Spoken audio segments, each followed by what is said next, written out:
Hello, Central New York, and hello, hockey fans all across the internet, and welcome to the Central New York Hockey Report podcast right here on the Studio 25 Podcast Network. I'm your host, Scott Kinville, and I always say every show that we have got an awesome show lined up for you. Well, today it's a double awesome show because, we have all kinds of guests from all parts of hockey, and today with us we have got the ECAC Commissioner, Mr. Doug Christiansen. Commissioner, thank you for coming on. We really appreciate it. Thanks, Scott. Thanks very much. I'll try to live up to the billing of double awesome, but really happy to be here. Well, listen, based on the conversations we were having before the show started between our love of things in Wisconsin and how similar it is to here in upstate New York, I'm sure we're going to be fine. I think we'll be perfectly fine. You're right. All right. So Commish, just a little bit of a get to know you kind of thing. I mean, obviously, you're the commissioner of the ECAC. 2023 is when you came aboard. Tell us about your road to becoming the commissioner. Sure. Well, first of all, I'm from Milwaukee, as we've discussed, and I went to school at Union and graduated in '02. Loved my time playing in the league, loved my time on campus. I enjoyed Union so much, I made my brother go, and he graduated in 2010.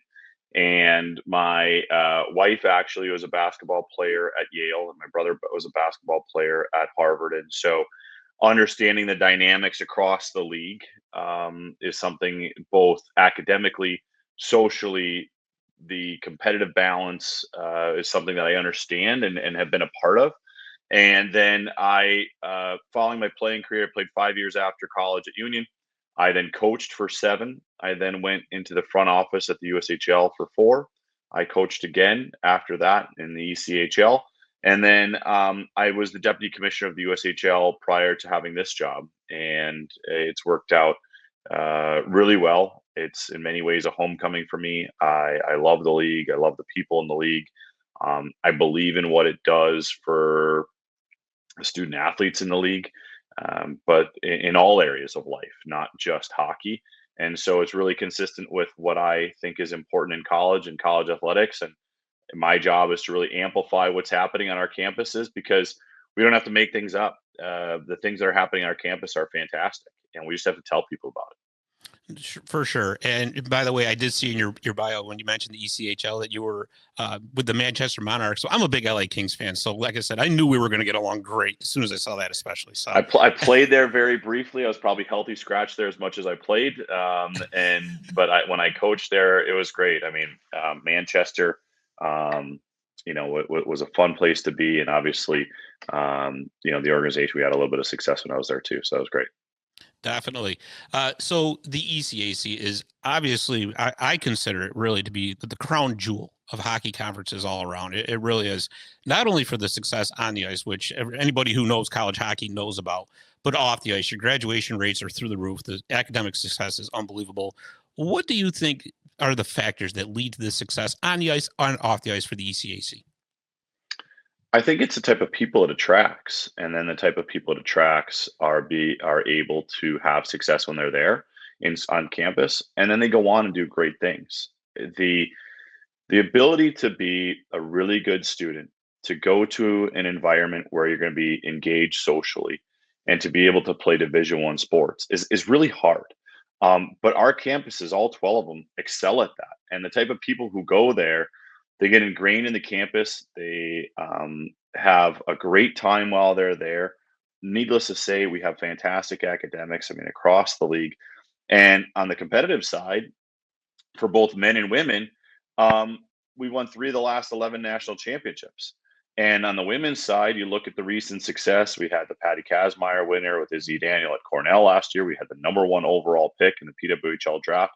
So you have the team success, and then you obviously have the individual success.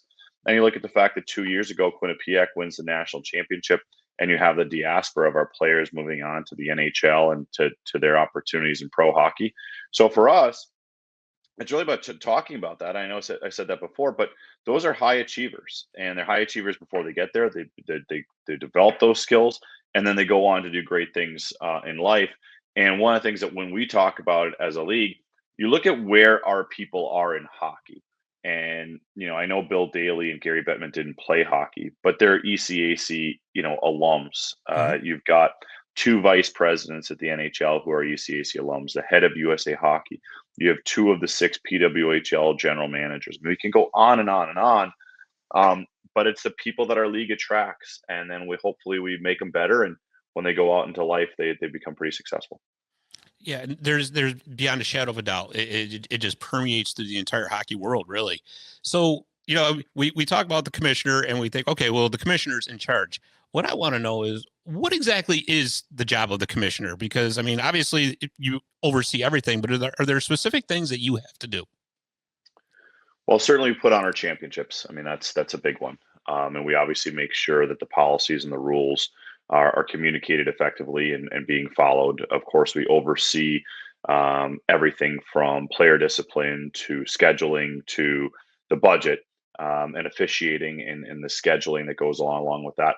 But what I would also say in many ways is if you ask somebody who runs a small business and you ask them what they do for a living, they're going to tell you everything because every day is a little bit different. You never know what can happen on an individual day that will take your time when you're overseeing, a business, and that's what we are. We don't have, the we're not the NHL where you have hundreds of people working for us. So if there's an issue, no matter whether it's big or small, could be something with a camera, could be something with the ice, could be something with scheduling 3 years from now.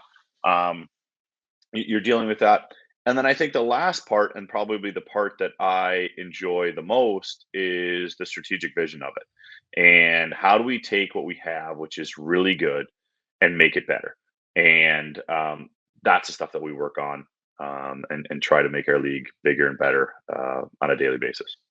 Yeah, and I'll tell you one of the best things that I love is the fact that the ECAC has the contract with ESPN. So if you have the ESPN Plus app, you can watch any ECAC game you want, or if you should happen to miss it live, you can watch the replay. And I think that's really big for the conference. It's huge. I mean, we're really fortunate to have it. Steve Hagel did a fantastic job, my predecessor, putting that deal in place. It's something that we have for a number of years. And I would also say that as people are cutting their cords, we're actually getting an increased benefit off of that because whereas before somebody might just have their regular television and they would see streaming as a hurdle and they don't want to do it, well, it's rapidly becoming the opposite.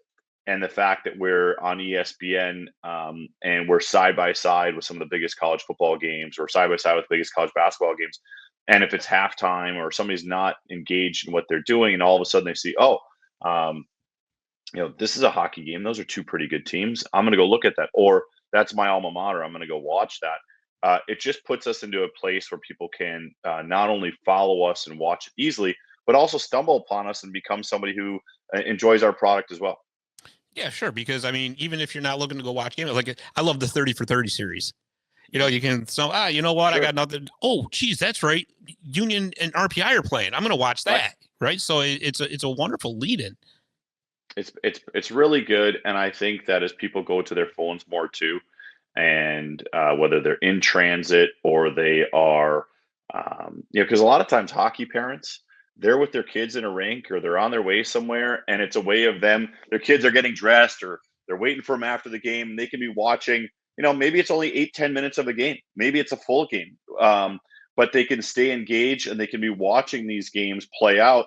And I always sit there and talk about how, like on a Saturday night, if I'm not at a rink and you're watching games, there's so many things going on because you sit there and there'll be 4 1-goal games and there's 5 minutes left in each of them, and it's really fun to watch and be a part of just those tiny windows, which are just great, from a sports fan point of view, being able to engage and watch. For sure. And you would mention that one of your favorite parts of the job as commissioner is the growth and strategy end of it. So where do you want to see this conference in say 5 to 10 years, and how do you plan on getting there? So, I mean, if you look at some of the stuff that we've done recently, I mean, some of our numbers on social media, I mean, we've increased over 100% in terms of our engagements on Instagram. We've followed up and been able to get a deal for regional television, which you might have seen on, I shouldn't say a deal, a opportunity to be on regional television with SNY and NBC Philly, and we're hopeful of NBC Boston as well. So that expands our reach. We also have a weekly radio show on Hockey Prospect Radio, on Sirius XM. So like those are small pieces, but those are big pieces because that allows us to grow. The Sirius XM part takes us global. It has people that have the opportunity to listen to us on NHL radio, whether they're in Western Canada or in Finland. They've got the opportunity to do that if they're a hockey fan. So we've tried to do those things now. And then we've also tried to really improve our athlete experience, especially within our championships, because, to me, being a hockey player and knowing the sacrifices that not only my parents made, but so many other hockey parents make, that we need to have a championship that's commensurate with that sacrifice. And I think that we've done some small areas in Lake Placid to improve that. And then I also think there's some exciting things that we're working on the women's side that I think can really grow what we're doing.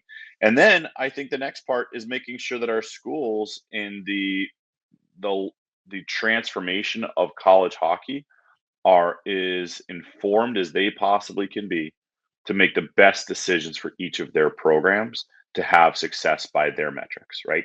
Every school defines success a little bit differently. So we want to make sure that they're prepared to be able to have the maximum amount of success um, for the goals that they've set out for themselves.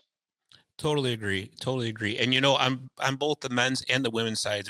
Right now, there is just tremendous potential to grow even more with the recent decision that came down from the courts about the CHL players, the Canadian juniors, being able to play Division I NCAA hockey. And on the women's side, I'm telling you, I truly believe that the sky is the limit. I think that if they do this right, continue to grow the PWHL like they are, and this really becomes big, I think that like I said, the sky's the limit, and I really want to see them continue to push that. Well, and you talk about the women's side. I mean, I was just there in Boston 2 days ago, and at the women's Beanpot, and they had 13,000 people there. That's fantastic, and huge credit to the four schools to invest in that and to push that. And now it's grown from one year to the next, and now you can just see it building and building and building. So to me, I think that your point is perfect because the women's game is growing, and we witnessed it last year at our championship. And I also think that we need to really build on the momentum of the PWHL, but not just the PWHL, all of women's sports. I mean, you look at arguably the Right. largest star in sports last year was Caitlin Clark. And we have an obligation to try to grow that and to push that. And I think that we've made some really nice strides in that area. And obviously on the men's side, we want to make sure that we're continuing with whether it's major, junior, or the house settlement or whatever it is, that our schools are informed and they understand how they can improve their programs, and how they can understand how to do it in a way that is consistent with their values as a school and athletic department. And we're excited about that because I think that that's a pretty fun part of this job too. And like you said, the right people are in place all across the league. So I don't think there's going to be any issue with that whatsoever. We talk about the growth of the game, the men's side, the women's side. Is there a possibility in the future for expansion for the ECAC? I mean, everybody you'd ever ask that question to in any like line of sports is going to say you never say never, right? I mean, that kind of comes along with it. But I would say the one thing that we have in our league is we really have it down right. We have 12 really good schools. We have 12 schools that are aligned philosophically. We have a very competitive league for men and women. Um, you know, so I really like where we're at. I look at as an outsider all of the changes that have happened in college sports, and I don't know how many people would sit there and say, you know what, that's been really good for the student athletes, and that's been really good for everybody. You can understand why people want to watch Oregon playing a Big Ten conference football game against Ohio State. You can understand that. Sure. But that's not where we are. That's not what our focus is. And trying to follow a trend that would take you into that direction um, doesn't make a ton of sense for where we're at. I think what we have is fantastic. I think the 12 schools that we have, I think the 24 programs that we have are really aligned. But again, as I said, you would never say never. But I think that for us as a league, we're very proud of where we're at. I think we're very comfortable with where we are, and hopefully that league not just focus. We have our growth internally and that's an area for our focus. I'm so glad that you said that because, hockey hasn't been affected by it yet, but you see it like in college football and college basketball now, especially with the formation of, say, the super conferences. And it almost, like you said, who would say no, right? Obviously more money involved and stuff like that, but it really kind of takes the, I want to say, the intimacy of the leagues out, Mm-hmm. right? So I'll give you an example. I grew up in the 80s. I'm an 80s kid, right? I loved Big East college basketball when I was growing up for the same reasons the ECAC. All those schools were very tight knit, so when that league broke up, I think something special was lost. And that's kind of the parallel I have in my head right now, ECAC hockey compared to Big East basketball, because I do think that they were very similar. And I just look at it through the lens of just because other people are doing it doesn't make it right. I think what happens on our campuses is unique, and I lived it. It is unique, and I see it when I go to these campuses and I see games. I mean, I got to all 12 campuses before Christmas. You see the students enjoy their time there, and I'm not saying the athletes. I'm saying students, just regular students, are enjoying the environments where they're at. I think that that's reflective of our transfer numbers, and how low they are, because people really enjoy where they're at. So, again, you never say never, but I think we're very comfortable with who we are. We really think that we can do great things with the 12 schools that we have. And our focus right now is to make our 12 schools as good as they possibly can be. And then that alone will be enough for us to really rise the boat. Yeah. And like I said, Raise the boat, I should say. That's just absolutely the best way to put it. Well, Commissioner, like I said, I really appreciate you taking the time to come on to talk to us. We've pretty much hit all the reasons that the ECAC is great.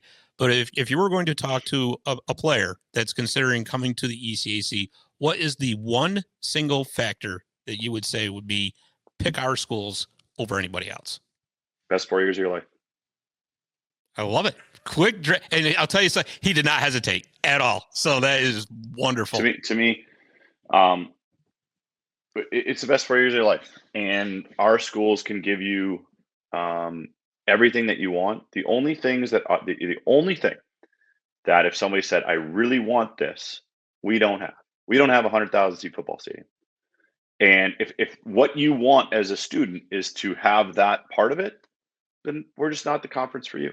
But if that's not if that's not a part of your focus, we have what you need. If you want to be in a bigger city, you have opportunities to be in bigger cities. You want to be more rural. You want to be a bigger school. You want to have different things. But you're going to have an unbelievable 4 years, and you're going to graduate with a great degree, and you're going to look back at it and have made great relationships, and it'll be the best 4 years of your life. Exactly. And you mentioned that the difference is, like, I was just random thought popped in my head, but even with the arenas, you have the modern arenas in the ACC, or you look like Appleton up for St. Lawrence. What a Which what is a awesome. great arena that is. There's not one hockey person who's ever set foot in there and not said, "Wow, this place is cool." Not one. It's so like, cool here. Every single person who's ever walked in there who's a hockey person says, "This is cool stuff." And I love how, as they've put money into the building, and that they have kept the seats, they've kept the mystique, but then they've added all sorts of nice fun things around it. The weight room is great, the dressing rooms are great. They've got a really nice alumni room. I mean, they've got all the frills now, but they kept the important part together. And it's too bad more sporting venues haven't been able to do that. That they've always had to modernize, but Appleton, I think, has done a nice job of that. Talk about getting the hat trick, right? I mean, that's they nailed it. They nailed it. For sure. Well, like I said, I totally appreciate you taking the time to come on to talk to us. Is there anything else you'd like to add before we go? No, I mean, I think for me, people who are involved with sports, such as yourself, and talking about what's happening on our campuses is really important, and it's great. And so I'm thrilled that you had me. Hopefully, it wasn't too slow of a news day, and some people, that you were able to squeeze me on. But I think that for me, this is an important part of the ecosystem. This is an important part of people understanding and following our leagues, because I grew up a Wisconsin Badger fan. I grew up listening to the pregame show and the postgame show. We were season ticket holders and all those things. And I know that connectivity that happens with families, and that people fall in love with hockey because of a school that's near their house, because whether they are alum or a fan or whatever it is, that's how people get into it. And this stuff's important. And the hockey in Northeast is fantastic.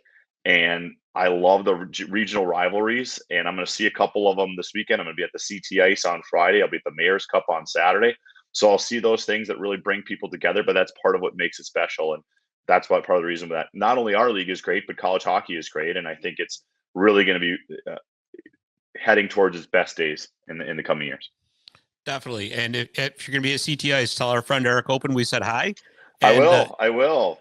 We as a league supported the CT Hockey Foundation as well, and we did put out all the work packages he did in terms of the auction and charitable items and all that. So if people are listening and have extra money and want to donate to a great cause, they're welcome to do that. And there's some really fun items on there, and there may or may not be something there with the ECAC too. So feel free to take a look at that. But I'm excited to get there and to support it. Well, I can tell you that there is something there from the ECAC. It's awesome. And you can get to the link to the auction on our website. So great. Thank you very much. And again, like I said, next time you're at Colgate, because like I said, that's the closest ECA school to us. Let me know. Well, I'll make it a point to get there. That would be great. I would do that. There's a very good chance I'll be there, but the one thing that we just have to follow in the future is because we're getting to a regular season champion season and playoff season, and where I wind up is kind of depends on who's winning and who's in the building, and whether they're home or on the road, and some of the pieces that come up. But we'll make sure to do so if we wind up at Colgate. Absolutely. Commissioner, thank you again for taking the time. We really appreciate your time, and it was a lot of fun. All right. Take care. Okay. All right. Thanks. Bye. And that's all the time we got. So thank you to Commissioner Christiansen for coming on, and thank you for watching. And we will see you next time on the Central New York Hockey Report podcast.